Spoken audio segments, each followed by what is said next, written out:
Welcome to The Bridge, from surviving to thriving in medical school, a medical student podcast on success and belonging at UCSF. This series explores how medical students succeed and thrive in medical school through important relationships, academic support, well-being, and career exploration. I am your host, Nikai Corral, a second-year resident at UCSF. There are many paths to becoming a doctor. For many students, that path entails pursuing a residency and a clinical career of medicine. In today's episode, we will learn about doctoring a little bit differently and explore what we will call physician plus careers. I would like to introduce two very special guests in this episode. Emilio Galan is a fourth-year medical student in the UCSF School of Medicine, and Dr. Derek Paul is the CEO of Glass Health, an AI-powered clinical decision support company. Emilio and Derek, thank you so much for joining us today. Hi, Nikai. Great to be here. So, to start with you, Emilio, what is one thing that you would like our listeners to know about you? So one thing I'd want folks to know is that I started medical school in 2012. And so beginning to end, I just finished this December. So it took 13 years. And so it can take a while. And thinking about this prolonged work or educational course that you had, what about that brings you the most joy? There's one easy answer, which is having finished it, going through the process, the starts and the stops. And I had to come back after 8 years away and do step 2. And did that this last year in 2024. Just having such a long time to notice I've changed a lot, but coming back and finishing has allowed me different perspectives on training to be a doctor. And so I think the thing I enjoy most is finishing and having an opportunity to see it from different lenses as I've changed. And Derek, what is one thing that you would like listeners to know about you? One of the things that most people don't know about me is that I actually went to college to do a degree in music. I was a clarinet player and a composer and did a degree in music, also finished separately a degree in biology before going on my journey to medicine. But that creative background is something that definitely influenced my career path and the career path to do medicine a little bit differently and to get into technology and entrepreneurship. So big influence on my life and my career. And what part of your current work brings you the most joy? Like you mentioned, my startup is an AI clinical decision support company. And so a lot of our users are clinicians who are seeing patients. And I think for me, because I'm not involved in day-to-day patient care right now, the best possible feeling is hearing from someone who's used our platform and knowing that technology that we've worked very, very hard on, put a lot of thought and blood, sweat, and tears into, has helped them to get to the right diagnosis or provide better patient care in some way. And I think that's what has brought us all to this place and drives us, and that continues to be probably the most satisfying part of my job. Emilio, your path through medical school has been anything but traditional. Like you said, leaving medical school for the first time, you were enrolled with kind of only months remaining. Can you tell us what led to the moment you decided to co-found a health tech company? Yeah, so we're in 2016. I am in the 4th year of medical school. At the time, I was deciding what residency to go into and was actually thinking surgical subs, urology in particular. And yet there was also something that wasn't quite settled inside of me. And I was getting my letters of rec together and thinking about applications. And I had 34 weeks remaining. And I had started some research into physician burnout. And I think that that was one of the things that was giving me pause. Like, I'm about to go into residency, and I'm curious what the lives are like after, on the other side of training. And I was hearing a lot about the challenges that physicians were facing and the difficulties with work-life balance, with hours, with having enough time for patients, and all the paperwork that had to be done every day. And so there was this confluence of my own personal wondering of what should I do next? And I'm worried because physicians are burning out, and more than half physicians saying that they don't want their kids to go into medicine. That gives me pause before I start residency, and was hearing from them that specifically administrative overhead paperwork was a big part of their dissatisfaction. And so this is also right around the time, if you remember, when Google Home and Alexa were coming out. And so me and a couple other folks started a company to try and allow the patient and doctor just to talk and focus on the human experience, and then automatically do an Alexa-like solution for paperwork. And so that started Robin in 2017. And there was so much momentum behind it right out the gate that it became clear that I would need to take a break from medical school for a year, and go and do the startup and then come back. Burnout among physicians is a critical issue today. How has your experience working with AI to alleviate physician burnout shaped your view of the healthcare system and the future for physicians? I think a lot can be done to help. Similar to what Derek was saying, the feedback of, wow, you've really helped here, was the most rewarding part of doing Robin for 6 years. There was no question about the market. Doctors have wanted scribes forever, at least since the 80s. And the challenge has been making it economically feasible and operationally feasible to scale it. Because a human in-person scribe turns over so much, and the expense is in the thousands of dollars, which makes it hard to provide a scribe to every physician or clinician. We started in 2017 and run the company until 2023.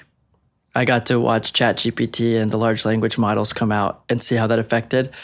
And so for reference, we had 700 human beings that we hired internally to help the AI along because it wasn't quite good enough at the beginning.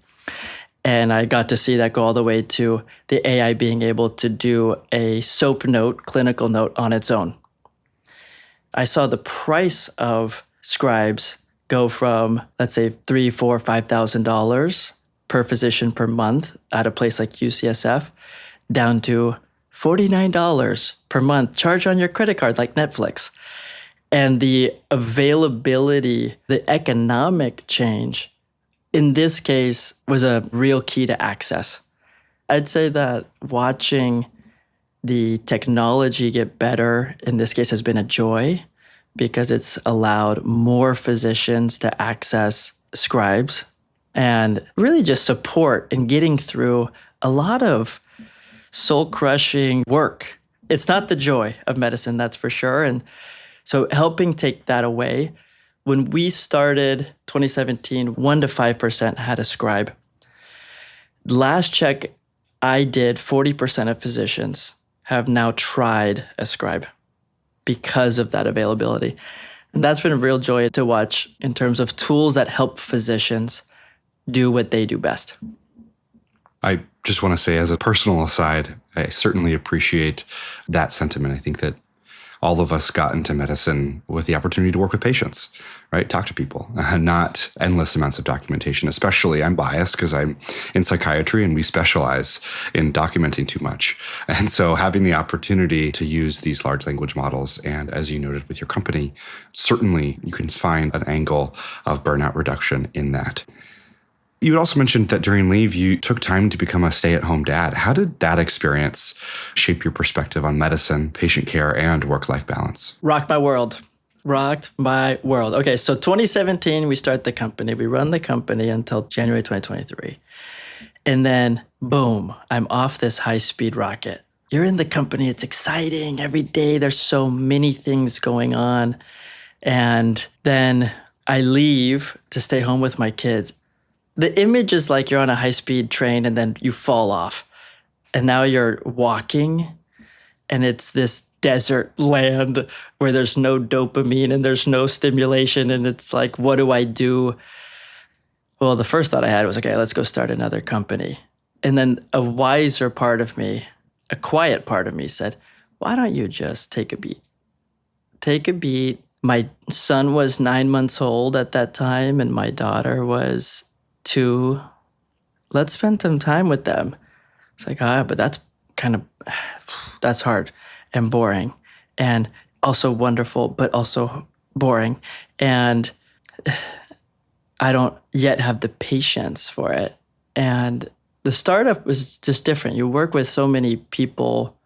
So at our biggest, we had 1,000 employees, and it's a lot of people, but being a primary parent for 2 infants and now toddlers, I'd say they've taught me more about being a person and being who I want to be and who I would want to be as a doctor than anything else. Quick aside question for you before we pivot here to Derek. Are you applying to be a resident somewhere, or? How much time we got on this podcast? So I applied into psychiatry, Nakai, and have an interview tomorrow, actually. Excellent. And I've really been wrestling with what it means for me to be a doctor. And one of the things I wanted to say is I appreciate that you named this doctoring differently, because one of the questions in the back of my mind that's kind of scared is, if I don't do residency, am I a doctor? Would I still be a doctor? I want to be. I want to be the identity of a person that takes care of others and is like, of course I'm going to help you. Of course. There's no questions. It's in my badge. And the definition of doctor, depending on who you're talking to, is different. You calling it doctoring differently makes me feel like even if I didn't do residency, I'm still in the tent somewhere. I could be in like the corner of the tent where all the clowns and circus people are, and we're just a different kind of cast. But I'm still in the tent, and that would feel really nice to me, to still be under the umbrella of doctor. And I've been wrestling with that question. Well, I promise this isn't an interview, but I had to ask.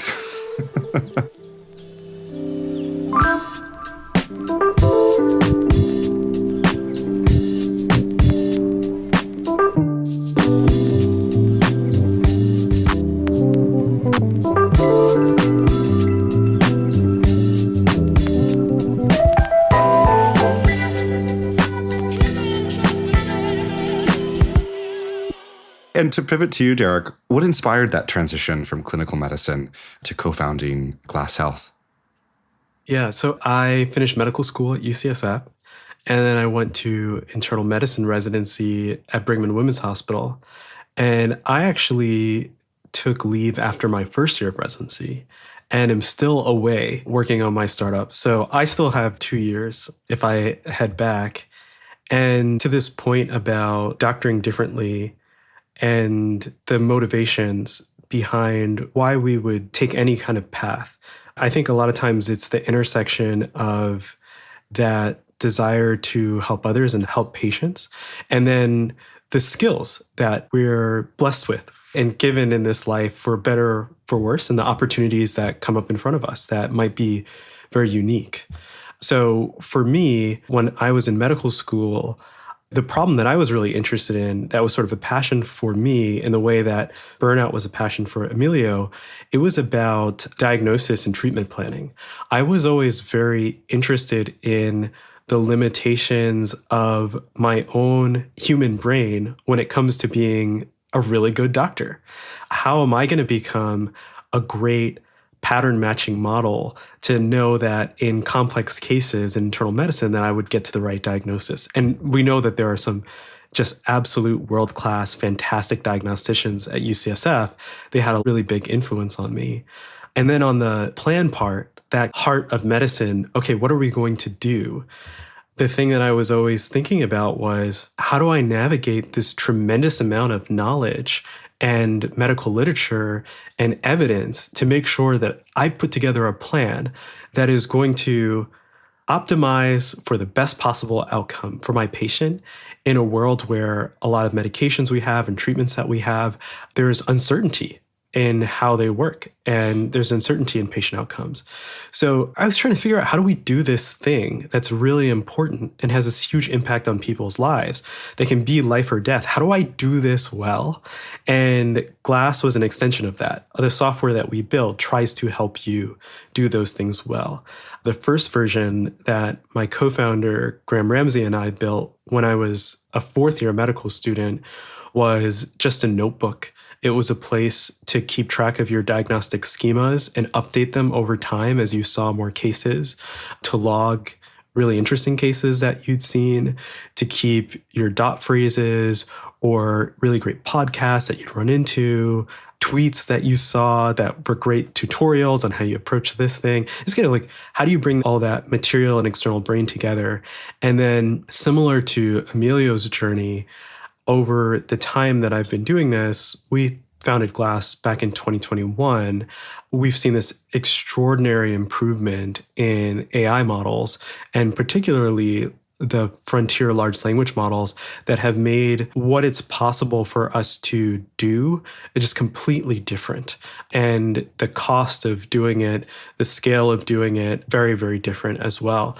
We also at one time had hundreds of doctors involved in maintaining and building our AI system and doing research. And now, especially over the last year, as AI systems and AI agents have gotten improved intelligence, improved ability to interact with large amounts of information, that's changed really drastically.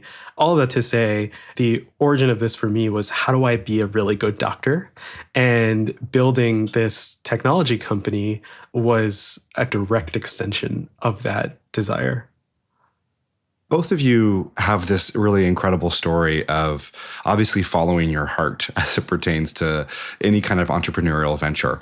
What did that moment look like to you when you said, you know what, I'm going to put this thing that I'm doing, whether it be residency or medical school, on pause, and almost in a sense completely suspend this idea of myself that I had and follow this interest and this passion that I have to create a company or create an idea in this way?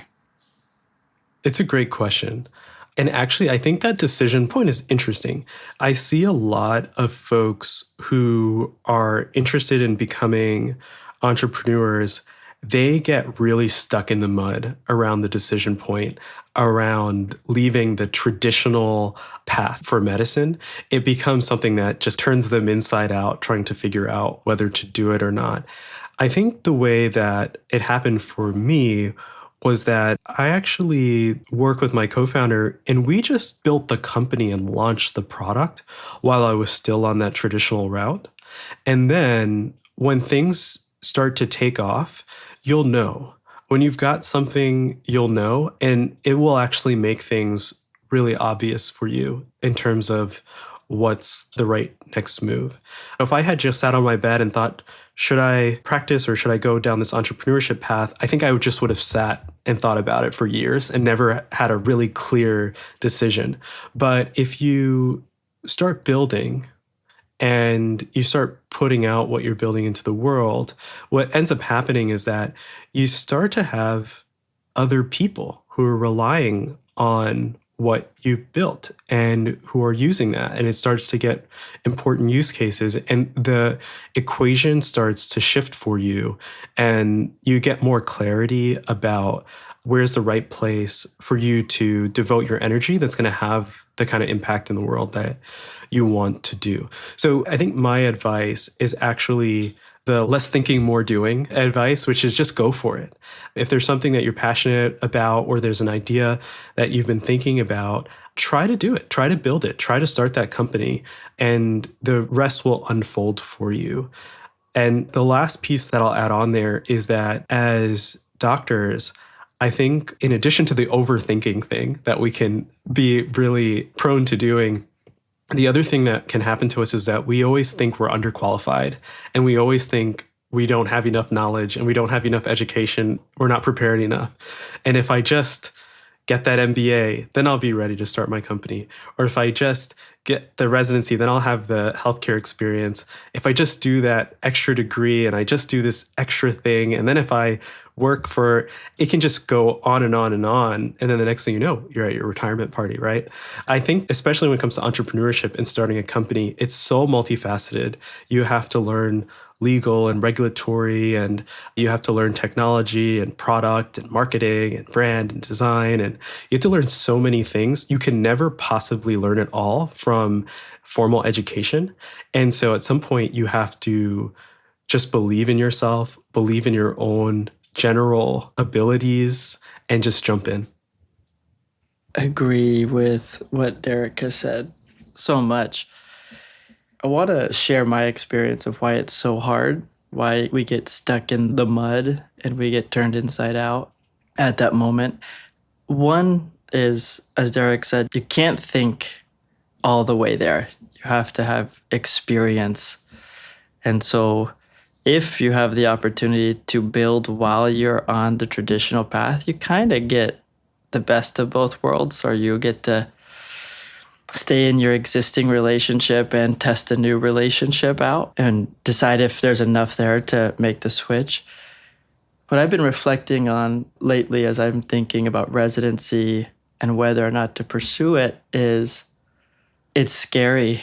It's scary to venture out. There's something safe about the traditional path that's really comforting. I know that if I do residency and practice in a more traditional capacity, I'm going to make a lot of my family proud. And I know that people will relate to me in a way of both pride and value. Like I have a clear value to society or to them. And what I've been noticing as I get closer to residency decision time is how much fear is under the hood in me about deciding not to do residency. What if it doesn't work out? Who am I then? What value do I have? I just went to lunch with my dad and we saw an old friend, and the first thing out of his mouth is, "My son just finished medical school." Yes. Yes, I did something great and good. And even though I've had now multiple startup experiences and took 6 years off and had a startup that made a lot of progress, even still, it's scary to venture off and try and follow what is not a safe path. Appreciate the reflections from both of you. I think it's going to be an interesting thing. I think especially as medical students are battling these thoughts themselves right now, what that jumping off point looked like.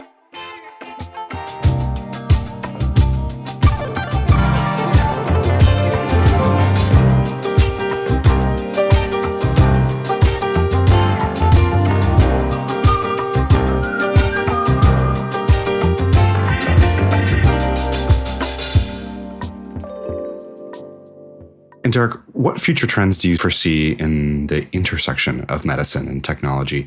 And how would you recommend physicians prepare for these changes? Making predictions is always tricky business, and you usually don't want to do it on a recording. But what I'll say is I think things are going to change a lot. And for me, I have more questions than I have answers. At this moment, I do think things are changing very drastically because of AI in a way that they haven't changed in a long time. A lot of medicine has been steady, incremental improvements when it comes to technology and the application and integration of technology into clinical workflows. We're at a really unusual and unprecedented time where I'm sure for a lot of folks who have been listening, they're hearing about large language model applications that have abilities that exceed human physicians at many different things that used to be in our wheelhouse as human cognitive ability is the way to do this, right? Whether that's scribing or differential diagnosis or reviewing the literature. Even we're seeing some of these initial studies come out that under some circumstances, patients prefer the advice messages from AI-generated chatbots, and sometimes they're more accurate. So that opens up this new world of possibilities in terms of what the future is going to look like of practicing medicine, I think even 5 or 10 years from now. And this is happening across many, many industries. What does it look like when there is a technological intelligence that is similar to our own? How do we learn to relate to that? How do we interact with it? Where does it come into our workflows? I think probably where things seem to be headed, from at least where I'm able to see things, is that we're probably going to approach something where an AI system is a lot like another colleague, that similar to the different medicine professions and different clinician professions has its own set of strengths and limitations that we'll need to learn how to interact with. But the only thing I can say for sure is that things are going to change. I think what we'll teach in medical school is going to change really drastically. I think what the residency experience looks like will change. And so if there are folks who are thinking a lot about that, I think paying really close attention to what's happening in other industries outside of healthcare is a great thing to do right now, because even though it might be a little slower, it'll certainly come to us too. I don't know, Derek, if you think the NBME is going to lose out on their money-making scheme that is the step 1 and step 2, I think that you're... One would hope that they begin to trend away from teach us all the Krebs cycle for the 4th or 5th time in medical school. Can you discuss an unexpected challenge you faced in the healthcare technology sector and strategies you've employed to overcome them? I think one of the biggest challenges that I've faced and was unexpected for me as a technology entrepreneur was how much it can be that taking care of the individual clinician is not always in the interest of the health system or the health system leadership, even sometimes. Emilio's dedicated so much of himself to improving the patient-provider relationship and fighting provider burnout. And we know there's huge burnout crisis, huge mental health crisis for doctors. And I think what's been hard for me is realizing that that isn't always the priority. There are a lot of other things that can be priorities for health systems, most of them financial. And those things that are the most important to us as individual doctors is not always at the top of the list. The way that we've tried to combat that is when we build and develop products, we try to the greatest extent that we can, put the healthcare administrator, the healthcare insurance company, pharmaceutical company, all those people go outside of the room. We're not thinking about that, and try to stay as focused as we possibly can on the clinician and the patient and making those two parties really happy and making sure that we optimize for better patient care, better patient outcomes. And then at some point, you have to bring those other considerations in to make your business work, to get things in the hands of clinicians. But I'd say that's been the biggest challenge, is managing those different and not always altruistic bureaucracy and other interests that are involved in the realities that are involved in our healthcare system, and trying to stay as close as you can to the reason we all got into this in the first place, even when you're in the seat of the entrepreneur. Well, I want to thank both Derek and Emilio for sharing their thoughts with us today on how we can broaden our perspectives and careers in medicine. I do have one final question for each of them as we wind down, and I'll start with you, Emilio. What might our listeners do to foster belonging and community for others at UCSF? Oh, I love this question. Say hi. Say, hi, my name's Emilio. What's your name? And try and remember their names. I think that that's the foundation of building a community. Having a big tent and making space for different perspectives, different career paths. I love that you're doing this podcast in general to make more space in the tent. And maybe just recognizing how much emotions play in all of this. There's lots of great thinking, and it's so awesome to strategically execute, but there's a lot of emotions that are running in all of us, and just making space for them. I'm sure you have an interesting perspective on community, given the fact that most of your buddies from first year of med school are probably very much so not in medical school anymore. And I'm sure that's finishing medical school, I worked with multiple classmates who were now my attendings as I was their fourth year medical student. And that was a real full circle kind of joy. And then Derek, same question for you. What would you recommend as far as building community and fostering belonging for others, whether it be at UCSF or elsewhere? I miss UCSF so much because I think it's actually one of the places where community is the strongest of different institutions that I've spent time at. I really second what Emilio said about just remembering the humanity in other people. Remember that this is a person with feelings. I think actually in medicine, sometimes it's easy to think of each other almost as resources.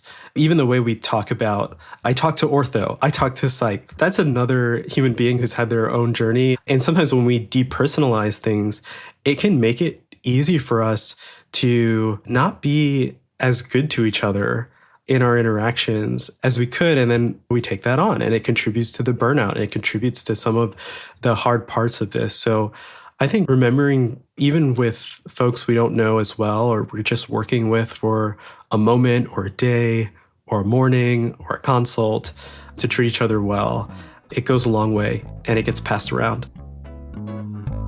So in conclusion, today we learned about how to doctor differently, considering an exciting range of careers behind clinical medicine. Of course, there's so much left for us to talk about, and this is certainly kind of more in the context of technology and those kind of things that you can certainly take advantage of beyond the clinical side of things. But thank you both so much for joining us for this episode. And don't forget to tune in to the other episodes in this series on medical student success. Thank you for listening to The Bridge, and please look for more episodes in our series. The Bridge is brought to you by the UCSF Academy of Medical Educators Innovations for Funding in Education program. Our hosts are Alvin Gwanga and Dr. Nakai Corral. Our production staff are Dr. Eric Hung and Valerie Jones. Our sound engineer is John Oliver. Our music is by Duke Q, Wax Roof, Mabanwa, and Les Imprimes, courtesy of Big Crown Records.